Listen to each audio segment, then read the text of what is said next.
What's going on, YouTube? It's NC, the place to be. Chillin' Mr. A&E. Back here with the new and improved Midweek Wrestling War. And I'm joined here by my co-host, not Deion Sanders, with Prime Time. What's up? It's me, the PRIMP. So, yes, we got a new look, new outlook for you guys of how we are doing the Midweek Wrestling War. It's no longer the Wednesday Night War here. And obviously, but how we feel about what show did better that week is what the thumbnail is going to describe. No more split thumbnails or anything like that. So right now, obviously, Grand Slam was... we're in the Grand Slam week for AEW. And boy, did they hit it off in Arthur Ashe Stadium last night.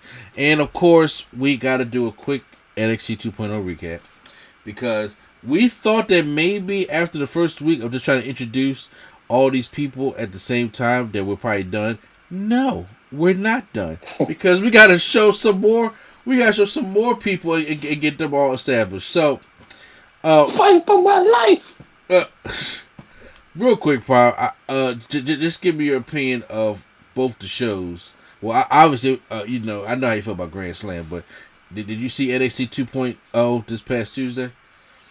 From what I've seen of it, it was just a lot to keep up with as far as the people getting introduced. Yeah. And so that's all I'm saying to me. Look, I've seen people online talk about some AEW got to be careful with all these signings. I'm like, yo, you got to be careful also with just flooding with all these new people that nobody care about. But the thing with AEW is the way that they doing it now, I don't know how they doing it. They somehow are doing it enough to make everybody feel important when they come up and when they fight and all that kind of stuff. That would be just thrown at you. Say here. Don't say it to Brian Cage. You know, Brian Cage is a little upset that he ain't being featured.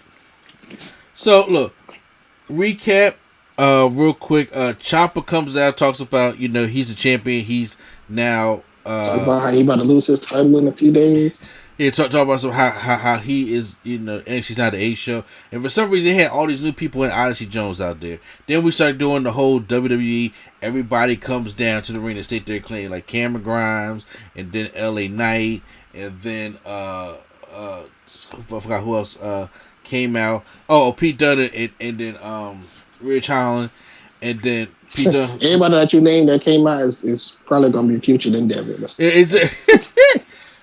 So Pete Dunne says that people out here are scared to throw the first punch.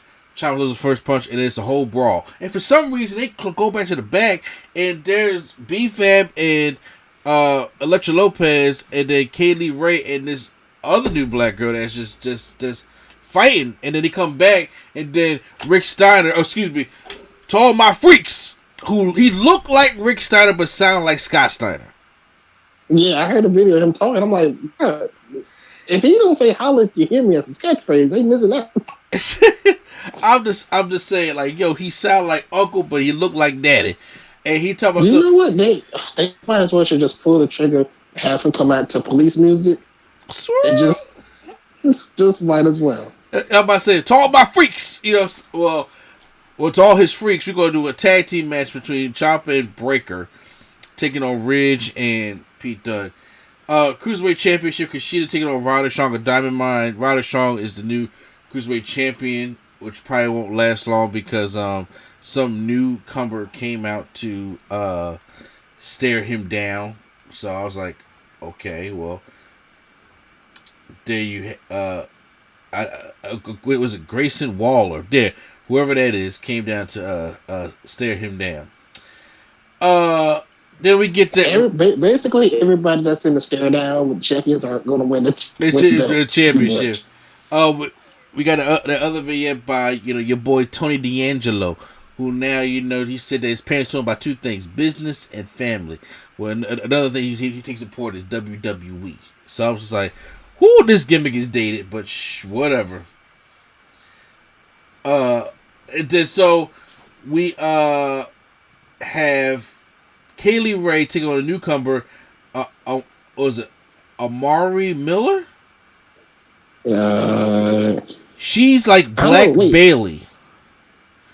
Amari Miller She's not a newcomer. She's been on 205 Live for whatever dark. I've been following her, so I know her name. She's been on 205 Live doing what?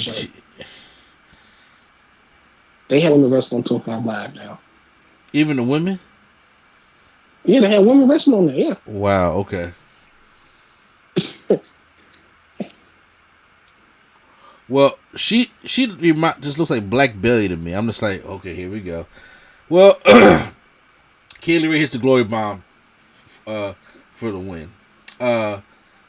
We get Trey Baxter taking on Dante Chen, and they build up Chen as the first Singapore-born superstar, and he wins the matchup. So there you go. God, we are still going on with this Andre Chase shit, and I hate it. I was just about to say, did you forget Andre Chase? Oh my! So now, instead of doing the Thatch Can't school of wrestling, they turn that into the Andre Chase University, and he comes. That shirt though, is just Chase U. That's a. I don't know what kind of they doing there. Okay. So he talks about how Odyssey Jones kind of screwed up his loss against Carmelo Hayes in the breakout tournament. But somebody said, "Well, did you lose to him in the first round?" And then he gets all mad. Talking about it talks about the class.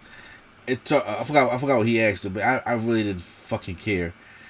Then we go from Chase University to SJW Kevin Owens and Joe Gracie. Tell me I'm lying.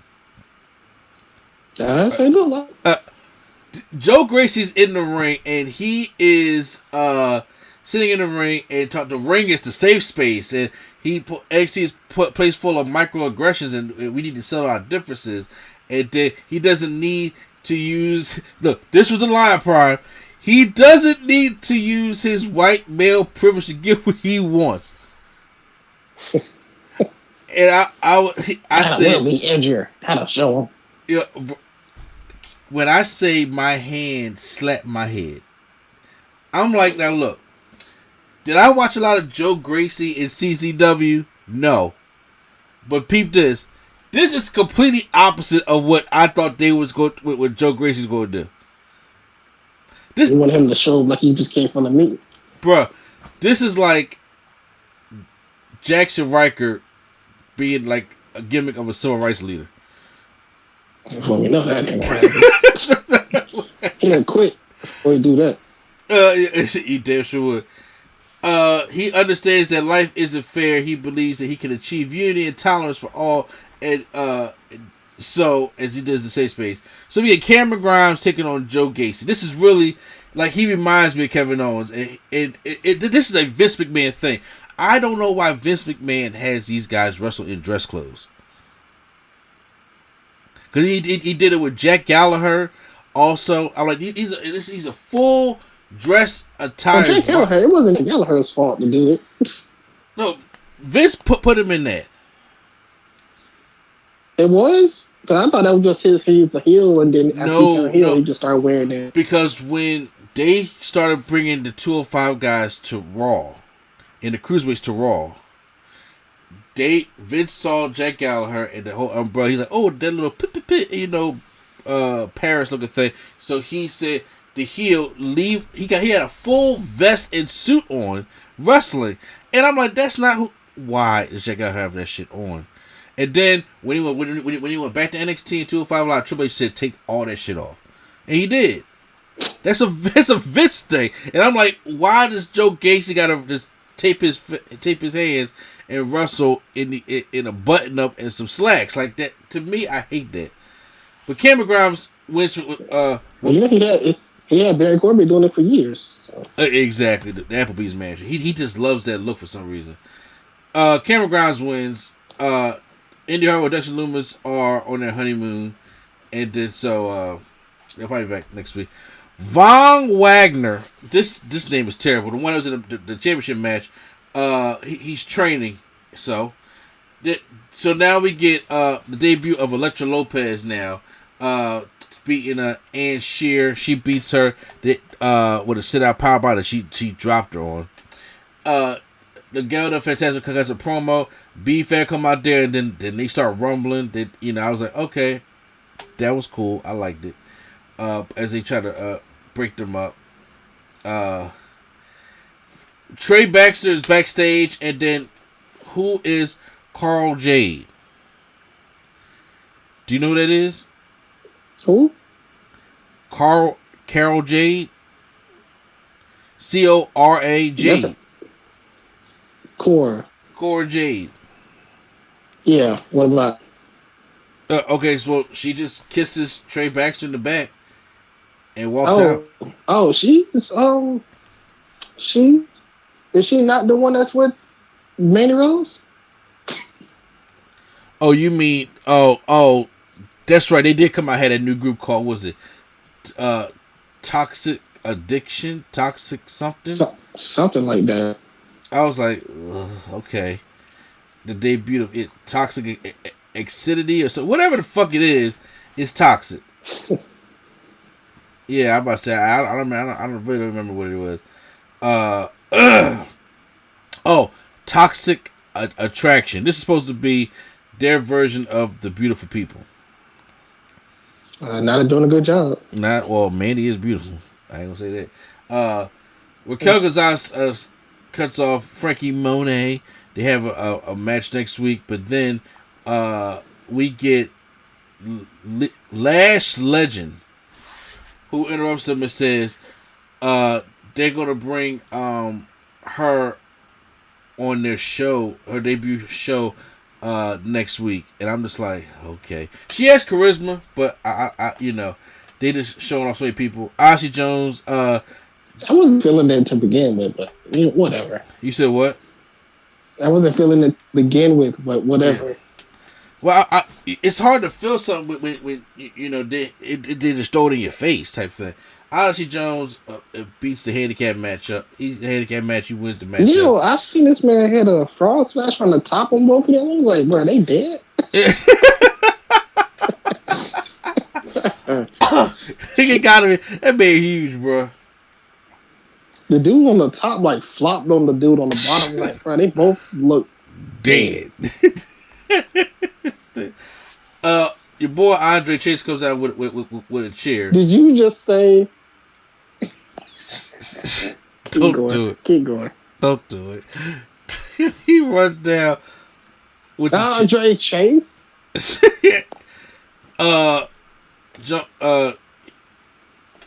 puts his hand, breaks the chair. Grayson Waller is backstage with Carmelo Hayes and Trick Williams, and talk about all the championships he can go after. Whatever. Toxic Attraction is in the ring and talks about who they are. He cut a promo. Don't care. Pete Dunne and Ridge Holland take on Ciampa and Braun Baker, and this is a regular tag match. Braun Baker and Ciampa win. Braun takes the NXT Championship from the referee and looks at it. And Ciampa holds his hands out, but Braun doesn't give it to him. Ciampa tries to take Braun, holds his hand for a second, and then letting go. So that obviously that's where it's going. It's going to the Snyder. If they wanted to do all this, they should have just had Braun beat LA Knight and then take his place and win the belt. If they want to do all this, exactly. Why go through all this shit? I don't get it. I don't get it all. But now it's time for what y'all came here to. This is what y'all came to see. AEW Dynamite Grand Slam. It is Wednesday. We're in New York, and you do know what that means. Mm-hmm. He was excited. I like the way that this stadium looked. It looked nice. It looked nice. I like how they didn't have the screens. Well, they had the screen, but I didn't like how they had the thing in the middle. I like how that was different. So they had the screen in the ramp. Yeah. It was sold out. 20,000 people, Arthur Ashe Stadium, and this was AEW's biggest audience to date. Mm-hmm. So, and we start off first of all, before you get into that, they just had the biggest audience to date at the United Center, and then they went from that to this. So I think they getting up there. They really are getting up there, and it's like I do hope that they don't get lost in the moment of right now. I want them to still do long-term booking. I still want them to put their guys first, because you got to make AEW stars opposed to just making a WWE star. XWE guys, the star type thing. And the only one that should be still winning that's not a WWE guy or that used to came for WWE is CM Punk. But I'll get all to that later, because we start off with the dream match. We start off with the AEW World Champion Kenny Omega with Don Cox with all his pretty in pink, taking on the American Dragon Bryan Danielson. Now at first I was like, I thought this would be the main event, because it had the main event feel. They had to stare down. The crowd was into it. So is it true that the crowd can't say the yes chance anymore? No. Okay. I'm about to say no. Daniel Bryan just says he doesn't want them to say this chance, to say the other chance that he didn't really want. That's it. That's all. Oh, okay. So. No, but it's not like he didn't say it. Like, it's not like cease and desist or something. Oh, okay. So it had that big match feel. Everybody's cheering. They do the stare down from each corner of the ring. At first, I thought they was going to close with it because it's a main event feel, but it is not for the championship. You gotta have guts to open up with this. Say what? I said you gotta have guts to open up with this. Exactly. I was coming back in. I got off work at 8:00, so I'm coming back in. I'm just like, all right, I'm going to miss a little bit of MJF and Brian Pillman Jr. Nope. I come in on this man. I'm like, what the fuck? They do this to me every time. So, but the first and the last match are going to be like their biggest matches. But I did not think that, even the first match, I thought they could have probably did Ruby Soho. I thought they probably could have did the first match. I say Cody or Malachi Black. I thought those were going to be like the first matches, and then the main event be Omega and Bryan. But no, they kicked off with this joint. And this match was truly a damn great dream match between Kenny Omega. I like it, and they also didn't go into second gear. I don't think it was even close to second gear. I think they was I really think they got in the second gear, but they didn't fully reach to that third gear yet. No, they did not get all the gears in, because I think there was one still trying to. I don't know, because when Kenny Omega literally launched Bryan into that buckle bomb, he flipped over the ropes. I think that's when second gear started. But then, because remember that whole exchange that they had with the ripcord knee and the V trigger and the stuff like that, shit was awesome. But before we get into that, they were fighting out on the ramp, and I like how Kenny Omega, first of all, Bryan Danielson's hitting the kicks on him, and he goes for the kick. Kenny Omega ducks the kick and hits the Snapdragon on the ramp. He slides down, and then Kenny Omega runs all the way from the back to the ramp, runs all the way down, and he launched himself. I mean, it had to be over 6 feet. And launched himself. He jumped over the top rope. Yeah. To do a V trigger right on Bryan Danielson's head. That was one of the most. It's like when you watch the Olympics, you see one of them long jump guys. Mm-hmm. That's what it looked like, and he just flew and hit it. Like, y'all need to go back and check that out. Now, I thought because Bryan Danielson is a nerd like that, I thought he was gonna, when he seen the ramp, I thought he was gonna do the Jushin Thunder Liger spot. Oh. So when you run from the top of the ramp, the grab spot when you run from the top of the ramp. And you just do a close. I thought he was gonna do that. So yeah. I think he would do that on a pay-per-view, not on the. Well, I'm talking if it's connecting to the ring. That's kind of how. That's like, when you do it. That's what the spot is for. When you do it, that's what because it was connected. Yeah, gotcha.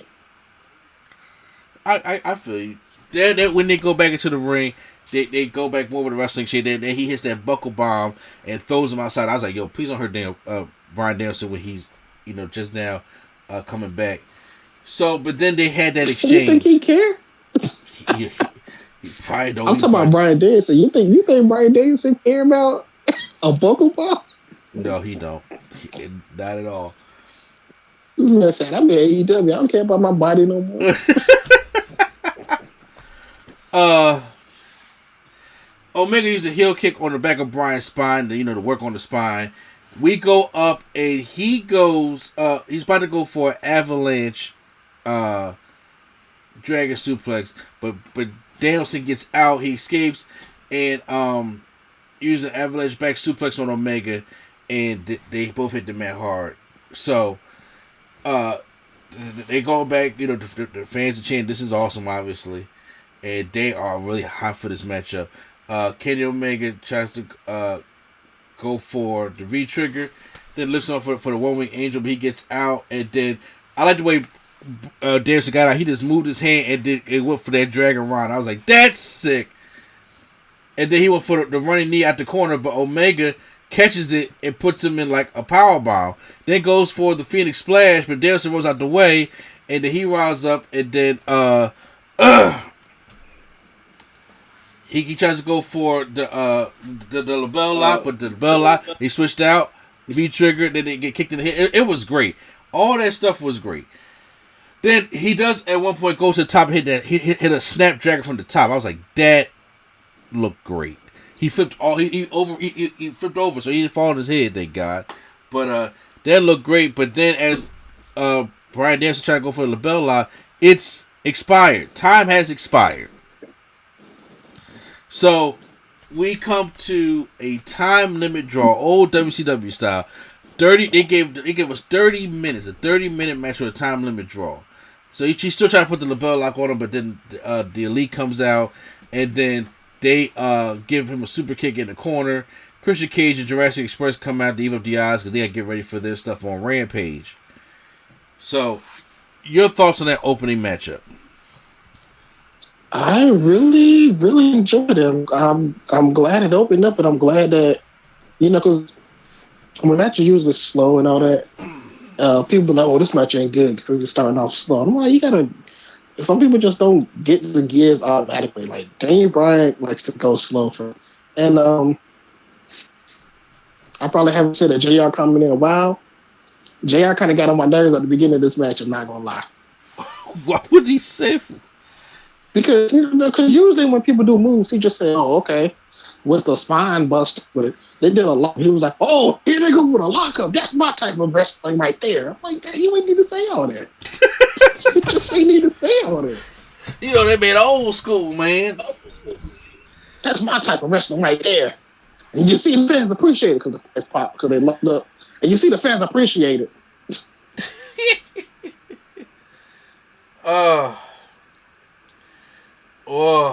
So after that, CM Punk comes into the ring to talk about his match on Rampage or later that night. He said, how do you follow that match? It's been a long time since I've been in New York. It's been even a long time since a professional wrestling has been in New York City. I hear people tell... it depends on what you want to call professional wrestling, because Ring of Honor, New Japan, they had a show in Madison Square Garden. Fair enough. You're right. 2018 or something. People tell me I need to be mad. I need to be pissed off. I need to be the old CM Punk. Be careful what you wish for. Hobbs and Team Taz, and they don't even like. He said Hobbs, Taz. Half of Team Taz is from here, and they don't even like you. Last week, Dynamite, they tricked me. Hobbs jumped me, but you should have finished the job. You should have broken my neck. You should have made sure the table broke. But now it didn't. So he said they don't want to hear cult of personality or see happy CM Punk enjoying the fans. And then I get pissed off. It's been so long since I felt this, and I need to get this. I get pissed off because nobody's going to take this away from me. This is mine once again. So yes, Hobbs at Rampage, Hobbs goes to sleep. Nice fired up promo by CM Punk. So can't wait to see. I think he gonna take Hobbs to a good match. I want to see it on Friday. MJF taking on Brian Pillman Jr. with Julia Hart, and so this matchup, it was kind of in and out of the Brian Pillman matchup. It was still pretty good, They had their, so it wasn't really that long of a match.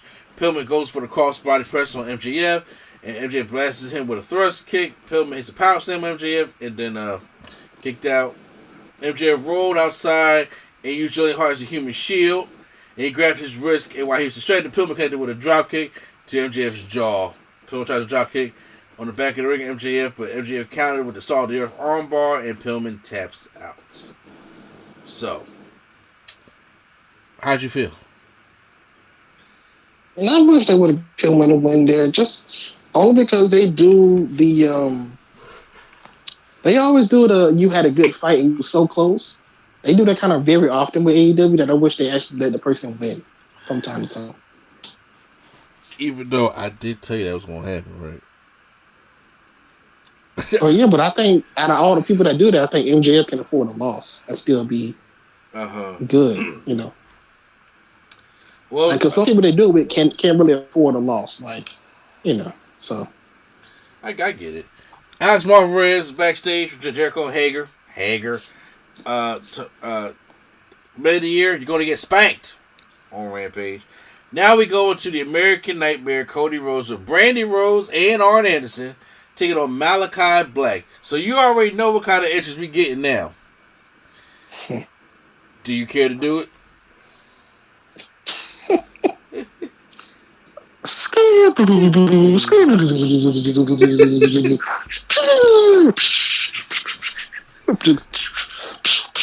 It's Cody. He's back in this whole Cody is starting to get on my nerves. And I was just like, okay, well, I thought it was going to be the main event, and it wasn't. So, it's just like, because a lot of Cody is saying I can never be a heel in AEW, and I'm like, he's almost like the biggest heel in the company. What do you mean can't be a heel? And then people are defending him like, oh, Cody's put so many people over. Cody's just a good guy. I'm like, Cody can be a good person all he wants. He doesn't come across on TV as his character of being a nice person. Like, his character on TV is basically a heel. His basically like Triple H in the Reign of Terror era. That's how he acts. Like he's not that bad yet. He's not that bad. Not yet. No, because Triple H won during the Reign of Terror. Cody ain't been winning. Wait till he gets the belt. Oh, he hasn't been winning? He didn't win last time against Malachi Black. Other than his match against Malachi Black. Other than his match against Malachi Black, can you tell me the last time Cody lost a match? What was the one before Anthony Ogogo? He didn't lose. I'm pretty sure he. Look, I got. The last time he lost was against Brody Lee. Yeah. Damn. Whatever. That was last year. So, all right.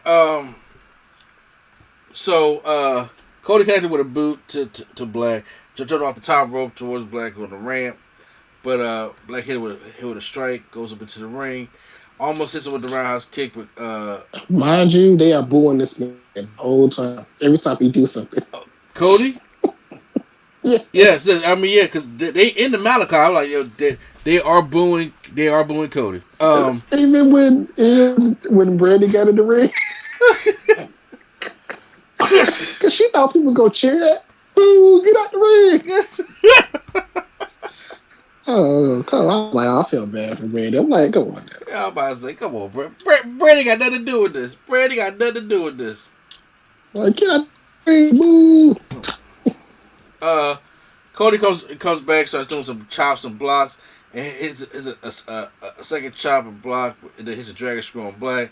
He's looking for revenge on the family. So Malachi catches Cody back in with an elbow, and then Cody tries to go for the crossroads, but Black gets out, and he pushes Cody over, and then I don't know if he knocked Arn Anderson down or if Malachi Black hit Arn Anderson, or Cody tried to hit Malachi Black, and something happened to Arn Anderson. I missed it when he fell off the ring. So Cody now see this right here is dumb babyface shit, and even Arn Anderson said it. Where Cody goes and he hits a Cody cutter, and then a crossroads on Malachi Black for a near fall. That's right. Cody collided with Arn Anderson, and then instead of capitalizing on Black, he goes out to check on Arn Anderson. Like, he's out there, yo, coach, are you serious? They don't need no fucking coach. Cody does not need a coach. And Arn Anderson's like, he pushed him, get back in the ring, do your job. Don't worry about me. And I was just I've been saying, I don't know why he need Arn Anderson in the first place. He don't. And on top, so I was like, okay, now you're making sense. But then Brandy Rose made sure that Arn Anderson had his Denny's menu. Cause I was like, what is this plastic piece? I like, you really giving him coach plays? Stop it. I hate that. Malachi Black's like halfway into the ring. Cody gets in there. He gets Black mist in the face and then gets rolled up for the victory. So Malachi Black wins twice. So yeah, he got to roll him up. He can't just get a clean victory. No, I'm kidding. He got to roll up. He got to win. So I thought Cody was gonna beat him. Does Cody get his win back at Full Gear? If it's at a pay-per-view, yep. Cody, I'm about to say that he beat him twice. I think Cody gonna eventually get his win back. The next match. If it's at a pay-per-view, then Cody's winning because that's just how he likes to do it, I guess. The next match, which I'm not gonna lie, surprised the hell out of me. FTR taking on Sting and Darby Allin. I don't know why you're surprised at Sting matches. Like, I'm not saying he about to be out here putting on classics, but the way Sting, I'm pretty sure Sting knows like how to do what he does in this and how AEW runs it, so he can hide easily. I feel like. I feel as though like I'm actually kind of mad because I'm mad Sting can move this good at 66 years old, and Undertaker moves terrible at 59 years old. First of all, Taker's like 50, not 59. He's like 54. Okay, so Sting is almost 10 years or over 10 years older than Undertaker. Sting moves better because he did have that rest, but they could have did an Undertaker versus Sting match, and Undertaker would have been the problem, not Sting. That's crazy. Oh yeah, it's like because when I see Sting, I don't see Sting and I'll be like, oh, this is painful to watch. Like that Undertaker Roman match, I was like, oh, this is painful to watch. I feel horrible watching this. Yeah, because Sting looked good in this matchup, but Sting was getting hot tags. Like, Sting was getting hot tags here. Mm-hmm. And he was sitting there taking on both FTR, and he was doing spine busters and stuff like that, and he was running the ropes. Bumps. Yep. And I was like, Sting, what the fuck is going on here? Mm-hmm. Sting tries to go, first of all, Dash Wheel, I think, tried to go for the tombstone. Sting tried to reverse it, but instead of doing the other tombstone, pick him up, like Undertaker, he just goes right back to the Scorpion Death Drop. But then he tells Darby to go for the Coffin Drop combo. But then Hardwood. Honestly, I want to see them do that. Yeah, I do too. He takes him on the top rope. Sting knocks him down, and then puts Wheeler into the Scorpion Deathlock. And then so Hardwood goes to try to grab his partner, but then Darby Allin from the top rope does that coffin drop down to the apron, takes out his back, and then now they tap out. Sting and Darby Allin win this matchup, and I was like, okay, because we've seen Stinger splashes, and I mean Darby got time in the matchup also, to make Darby look strong also, but Sting looked really good in this match. Yep, he looked really good in this match. Now, usually in Sting matches, I would complain that Darby's not getting the pin, but for this specific match, it was a Sting related match, so I think Sting should have got the pin. So I think it's the way called. Yeah, I agree. AEW Women's Championship match as we speed along. Dr. Brent Baker, DMD, taking on Ruby Soho. So, Ruby Riott, Soho. So we seen the right eventually. We seen the good promo that these ladies had last week. It was dope, and they took some personal shots at each other. So this matchup, it was alright. I think the crowd was kind of drained because you can't follow. Like, I'm glad the championship match was the main event and Ruby got a chance to be in the main event, but it wasn't the best match on the card, obviously. it wasn't no Baker and Chris Statlander. And because the days, I'm a fan of Ruby. You know, saying stuff. You know, of all those things. Ruby goes and hits a top rope senton, which looks better than Becky Lynch's. Off the top rope, even though Becky, I don't think Becky hits one, but she just can't get off the top rope enough. And Britt Baker kicks out. By the way, there's Rebel and Jamie Hayter on the sides also. Britt Baker does hit like a twisting Nikki Cross DT onto the floor off the apron to Ruby Riott. Excuse me, Ruby Soho. And, we'll get it right eventually. I'm gonna get it right eventually. She tries to go for a curb stomp. First of all, I thought she was going to hit a destroyer on the outside when she's right there on the steel steps, and super kicked Ruby away. I thought she was going to hit a destroyer on the outside. She did not. I was like, that could have probably add to the matchup, but she didn't. They're on the top rope, and then Britt Baker hits a air raid crash from the top rope.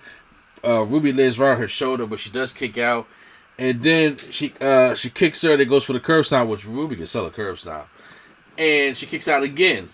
So Rebel passes her, her lockjaw glove, and but then Ruby hits her riot kick. I don't know if she still calls it that, or the Soho kick, to Britt Baker. She's down. Rebel gets one. Jamie Hayter kind of like gives her a guillotine on the top rope. Then Britt Baker just automatically kind of like gets up and just puts her in the lockjaw, like kind of like almost no soul kick. I think that was a botch. Not as much of a botch, but it's like she was literally like so woozy from that whatever Jamie did, and she was kind of just like still woozy, and then Britt just like instantly just got up and did a move. To be honest with you, I don't think that's probably should have been the move in the matchup. Like, if you're woozy and you get put on the lockjaw, I think she should have ended with the Panama Sunrise. Okay. Or like a roll up or something. Yeah, I want to get away from the roll up, but if she hit the riot kick on her, then have her roll outside the ring, and then you can have Rebel try to come and she get the riot kick, and then Jamie Hayter kind of distracts Ruby, but then she realizes that Britt Baker's on the outside, kind of goes outside to throw her in. Then Jamie Hayter gives her either the guillotine or distracts her. That gives Baker time to sell getting better from that riot kick, and then go and do either Panama Sunrise or whatever it is to finish the matchup. I think the finish came off kind of weak, so that's all. But overall, it was still a great show, great Grand Slam. Then we got 2 auditions of Rampage on Friday. So obviously we don't have to argue about this. AEW won for the midweek wrestling war. Hands down, correct? Yep, that is correct. All right, so guys, post your comments down below. How did you guys enjoy part 1 of the Grand Slam? We will be back here hopefully Saturday morning with AEW's Rampage Grand Slam, also with predictions for Extreme Rules, Raw Smackdown reviews, and all that stuff like that, and the podcast stuff like that. We gotta get all that stuff out. So hopefully it's gonna be a big wrestling Saturday. So make sure you stay tuned for all that stuff. Make sure you like, subscribe, and share. And you hear this part of the podcast, we're going to be moving on. But on YouTube, once again, this is NC, the place to be. Channel Train, Mr. A&D, and not Deion Sanders for Prime Time. All right, y'all. All right, and the Nerd Coalition is out.